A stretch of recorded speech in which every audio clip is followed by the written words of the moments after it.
Hello and welcome, I'm Stormo, and this is Borderlands the Handsome Collection. It might look like Borderlands the pre-sequel, and that's because Borderlands the pre-sequel is part of Borderlands the Handsome Collection. This is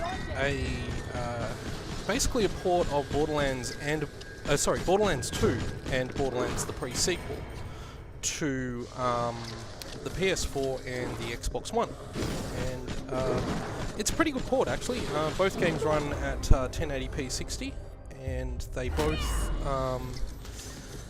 have new higher resolution textures, and they also include all of their downloadable content. And if you know anything about the Borderlands series, you'll know that downloadable content is something those games have a lot of, so having it all collected in one place and just in a nice easy way for you to purchase is actually really cool.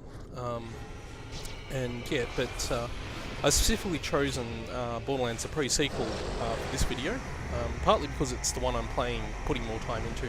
My plan is to go through the games with the pre-sequel and then play Borderlands 2, because if you know anything about these two games, you'll also know that the pre-sequel is set before Borderlands 2. It's actually basically an interquel. In fact, it should be called Borderlands the Interquel rather than Borderlands the pre-sequel, but we'll let Gearbox get away with that one. So I've decided to do this particular quest here because it's one of my favourite quests in this game, and I'll let this guy talk so you can hear it. So, my best mate in the whole wide world's gone missing, and I could really use some help finding him. I think it was a him, unless it was a her. No, it was definitely a him. Can't remember her name though. Used to call her the Jolly Swagman. He was always such a happy bloke. Always had a smile and a song for everyone. Terrible singer he was. My ears would bleed. She was always going walkabout across the moon and usually came back raving about some crazy thing or other. Can't tell you where he was last seen. If you could find her, he owes me a drink. So, if you're Australian right now, you'd probably be thinking, oh my god, I know this guy. I think we've all met someone exactly like that particular character, and that's part of the reason I chose this quest. For those who don't know, this particular quest is basically a retelling, sort of Borderlands-ified retelling of a famous national song here in Australia called Waltzing Matilda, it basically tells the story of that song in its own sort of way, I guess. You'll notice here I'm playing as the Lawbringer, Nisha character, because she has the really cool auto-target kill everything skill. Probably my favourite class to play as in Borderlands the pre-sequel, which is why I've chosen her. I also quite enjoy playing as Wilhelm, who has just being the big tanky guy. I find the other classes not as fun to play. I'm not a big fan of Athena because I can never get the hang of the shield thing she has, and Claptrap is, well, Claptrap. She left an echo. Maybe that'll tell us more about the sorry in the pre-sequel, and I'll just let this play out before I go on. Oh, the things I've seen. I've gone walkabout all the way to Virago's solitude. I've seen an enormous giant billabong. A giant empty billabong with bright purple light shooting out of it. And I heard the deafening silent prayers of an ancient people ringing out from the depths of it. I camped by it, and I sang as I watched as my billy boiled. Then up leapt the jumbuck. I grabbed him with glee, and I shoved him in me tucker bag. But then I returned from the distant land, and I went, and I lost it camped not far from here. Blasted crag and you'll know I speaketh the truth. Check your echo. I'm plumb tuckered out. Reckon I might die now. So one thing I've noticed with this game, and I'm not sure you guys saw it on the video there, but I have noticed that I get some audio dropouts fairly regularly on this port. At first I put that down to the fact that I often play the game with headphones plugged into my controller, and I occasionally get audio dropouts because of that, because I just don't think there's quite enough bandwidth between the PS4 and the controller for audio to transmit properly. But I've actually noticed playing this video that the dropouts are actually happening in the video as well. So that's something I've encountered in both games so far. Just this sort of audio cutting out issue. So it is a bit annoying. And I'm not sure if that's a bug with the game, or if it's my PlayStation 4, or if it's the way I was playing the game, or what's going on there. But it's something I've certainly encountered with both titles when playing this. It's actually quite severe at the moment. It's not normally that bad. Like, it doesn't ruin my ability to play it, but it does tend to happen a little bit. So yeah. Anyway, as I was saying with regards to the classes, I like Nisha and the style she has. But the game also has the 2 additional downloadable characters for this game, the Baroness and Handsome Jack's doppelganger. So they're both available, as is the Claptrap side mission quest thing, which I haven't actually explored yet. I don't know much about it, but it's not actually included on disc, but it's an 8GB download once you install the game. To install that, and it adds a few other bits and pieces as well. There's a big day 1 patch for this game if you're planning to pick it up for the PS4. So yeah. Anyway, just to go on with this quest, some of the lines that the Jolly Swagman was saying before are actually directly quotes from the Waltzing Matilda. Any Australian watching this will fully know what's going on and how this is probably going to end, or how this has already ended. But if you're not familiar with the song Waltzing Matilda, then this could be quite fun. This fight takes quite a while, and I keep running out of bullets in it because I'm terrible.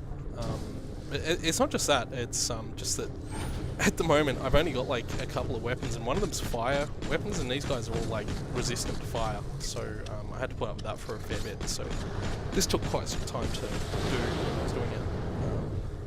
But yeah,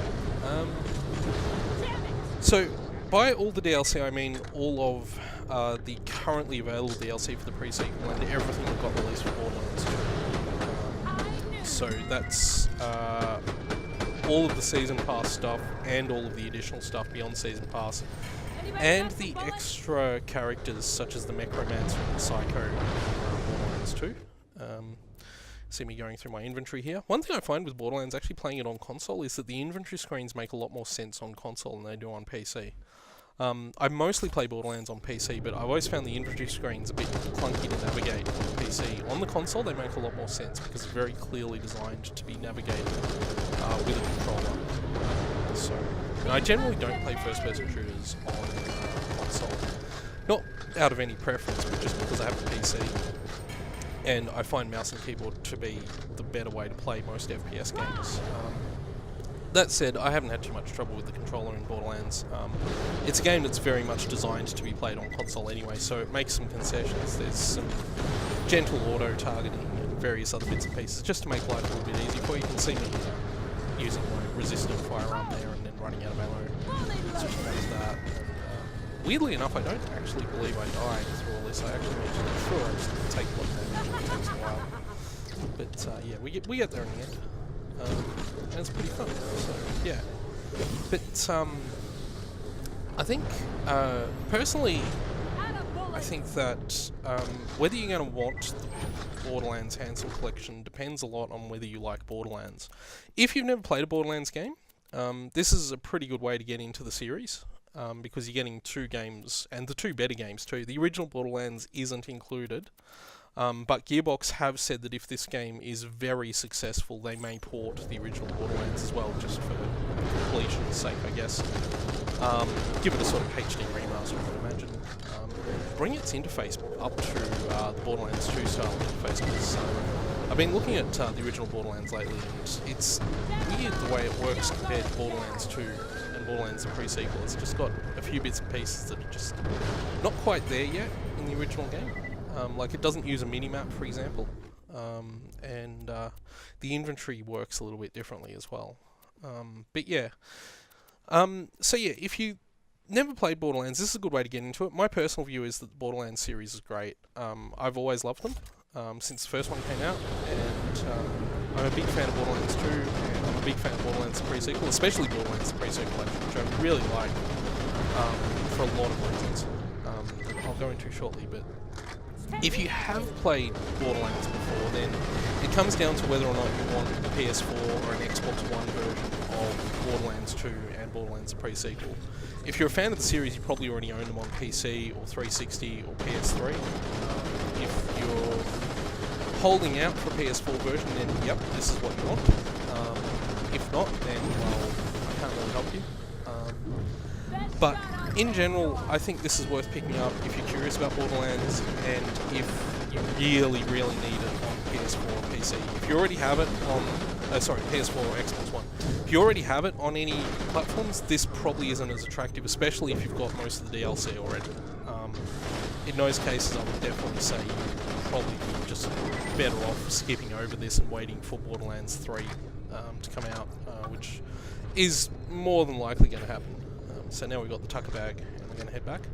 And I mentioned before that I really like Borderlands, the pre-sequel, for a couple of reasons. My favourite thing about this game is its Australian-ness. It was developed here in Australia by 2K Australia, but the thing that really gets me with it is that being developed in Australia isn't the only advantage it has. The fact is that it uses Australian cultural references, it uses Australian sort of mythology and background ideas to create a really unique game, and I think that a lot of people playing Borderlands, particularly a lot of people who aren't Australian playing Borderlands, will just sort of think, it's really funny that they went for all this Australian stuff, but what they may not get is that the level that it goes to with all that Australian-ness in this game. Like, referencing Waltzing Matilda might be moderately obvious, and that's something I could see, a non-Australian developer doing, but perhaps not to the extent this is done. But what really sells it, I think, is the use of the Australian accents and Australian characters, and Peapod here is a fantastic example of that. The way he talks, and I'll just let him talk again, because he's just hilarious. The best mate in all the world sent it to me. It's a Tucker bag. Says there's a jumbuck inside. The audio's dropping out They again. don't even exist. So yeah, I really don't know what's causing that. But yeah, characters like Peapod, Janie Springs, who you meet earlier in the game, and again, like you meet these people, and if you have grown up in Australia, if you live here, you'll know these voices, you'll know these accents, and you'll know these speech patterns that these people have, because we all know people like these in this game. And to someone outside of Australia, I think maybe you think that they're exaggerations or caricatures, and in some ways they are, but not as much as you might think. And the best part is that they're actual Australians doing the voices here. It's not like, say, TF2, where the sniper is Australian, but it's actually an American doing an Australian voice. It's properly Australian. So yeah. Anyway, that's my thoughts on Borderlands: The Handsome Collection. Thank you all for watching, and I will see you all next time.